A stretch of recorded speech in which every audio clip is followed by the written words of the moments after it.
सास बहू का लिव इन रिलेशन। नेहा खुले विचारों वाली लड़की थी। अरे नेहा, क्या दिन में सोती है? ससुराल में ऐसा नहीं चलेगा, वहां तो काम करना पड़ेगा। काम जितना काम होगा कर लूंगी माँ, पर अगर कोई ये कहे कि सारा आराम छोड़कर सिर्फ काम ही करना है तो ना भी ना, मुझे नहीं करनी शादी। अरे कैसी बात कर रही हो?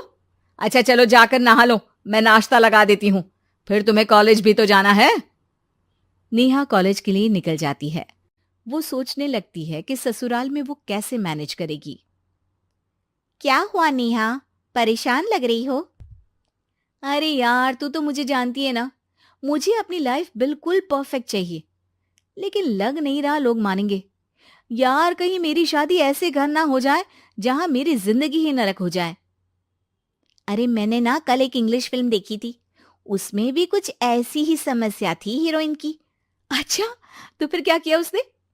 उसने तो अपने होने वाले पति से साफ साफ कह दिया कि वो पहले उसके घर कुछ दिन तक बिना शादी के रह कर देखेगी, और अगर ठीक लगा तो ठीक, वरना तेरे मेरे रास्ते अलग। अरे हाँ यार, ये तो बिल्कुल सही आइडिया दे रही है तू मुझे।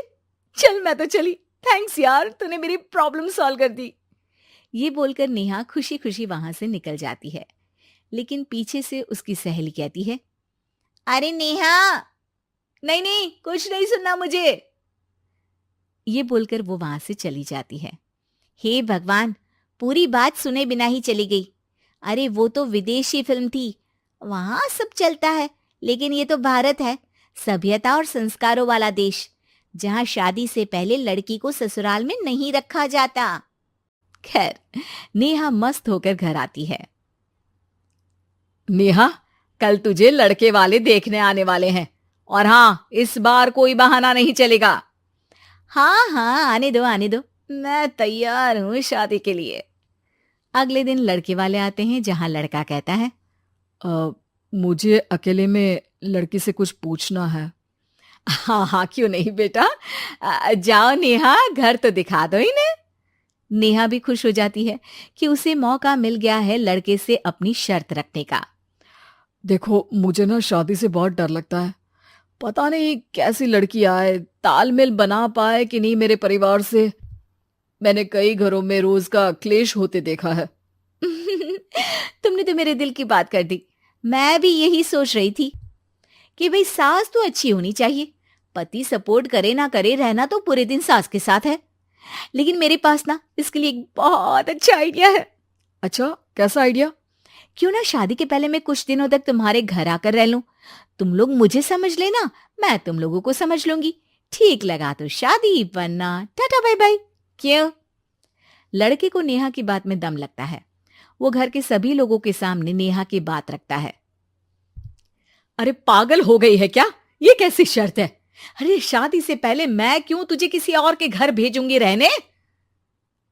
अरे लड़की के ख्याल तो 20 साल आगे के हैं, इतनी भी खुले विचारों वाली लड़की नहीं चाहिए हमें। अरे माँ, क्या बुरा और गलत बोल रही है ये? रहना तो हम दोनों का है ना। कल को कोई परेशानी आई तो तुम सब तो ये बोलकर निकल जाओगे कि जिंदगी तुम लोगों को ही निभानी है, तुम लोगों को जो करना है करो। तब क्या करूंगा बताओ? सबके समझाने पर वो लोग मान जाते हैं। वाह, मैं 2-3 दिनों में पैकिंग कर लूंगी, तो आकर मुझे ले जाना। और नेहा पहुंच जाती है विशाल के घर। आओ आओ, ये रहा तुम्हारा कमरा। इस घर में तुम एज अ गेस्ट रहो, लेकिन माँ तुम्हें बहू की तरह ही ट्रीट करेंगी, और तुम भी उन्हें सास की तरह ही रखना। बस फिर क्या था, शुरू हो जाता है लिव इन सास बहू का ड्रामा। अरे चाय तो बना दे बहू। जी सासू माँ, अभी लाई। नेहा चाय लेकर आती है कि बस चाय लेकर आई हो, इसके साथ पकोड़े भी ले आती।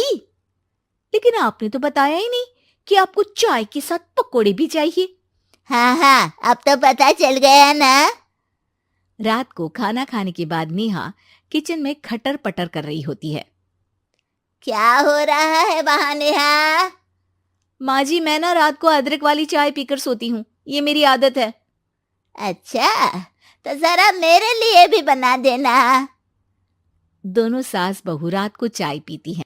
अगले दिन नेहा, मैं मंदिर जा रही हूँ, मेरी साड़ी निकाल कर बेड पर रख दे। नेहा सास के लिए साड़ी निकाल कर रख देती है। वो देखती है कि उसके आने के बाद से सास ने घर का कोई भी काम करना छोड़ दिया है। यार मैं क्या करूं? ऐसा ससुराल तो मुझे नहीं चाहिए था जिसमें मैं ही सारा काम करूं। मैं तो ऐसा घर चाहती हूं जहां सास और बहू दोनों मिलकर किचन में काम करें।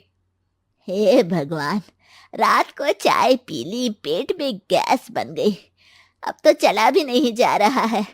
मुझे तो ऐसी बहू चाहिए जो हेल्थ के प्रति कॉन्शियस हो, क्योंकि वो ठीक रहेगी तभी तो मैं ठीक रहूंगी। दोनों समझ जाती हैं कि वो लोग एक दूसरे के लिए नहीं बने हैं। अगले दिन नेहा, जरा चाय तो ले आना। नेहा चाय के साथ चिला भी बनाकर ले आती है। सास खा पीकर सो जाती है। अगली सुबह तेरी बुआ सास आ रही है, उसे मैंने तेरे बारे में बताया है। तभी वहां गंवार से एक महिला आ जाती है। चलो यहां से निकलो, कुछ नहीं है खाने के लिए, जाओ। ए नेहा, तमीज से बात करो, ये मेरी ननद यानी आशीष की बुआ है। हाय रे दैया, इतनी आकड़ वाली लड़की! अरे यही है ना जो शादी से पहले ही आकर बस गई है यहाँ पर। बस नहीं गई हूं, बसना है या नहीं ये डिसाइड करने आई थी, लेकिन इन लोगों के रिश्तेदार इतने गंवार हैं तो मैं तो ना कर रही इस घर में शादी। और भाभी, और क्या कमी थी हमारे आशीष में जो आपने ऐसी लड़की की शर्तों को मान लिया? अरे वो तो आशीष के कहने पर मैं झुक गई, वरना ऐसी लड़की को तो मैं घर में घुसने भी ना दूं। ए हेलो, ऐसी लड़की कैसी लड़की? हाँ, बिना समझे बुझे शादी कर लूं?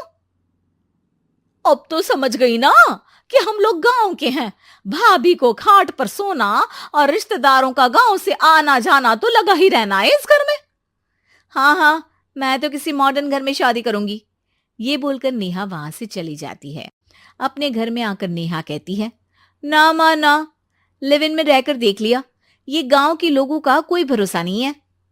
खैर, नेहा की शादी एक मॉडर्न घर में हो जाती है जहां सास कहती हैं, हे नेहा, मैं टेनिस खेलने जा रही हूं, आओ तो जूस बनाकर रखना, और हाँ, वॉलनट्स और ओट्स भी बना लेना। जी माँ। माँ मॉम बोलो डार्लिंग, माँ इज ओल्ड फैशन। बेचारी नेहा सर पर हाथ रख लेती है। हे भगवान, ये सास तो सास ही होती है, गांव की हो या शहर की।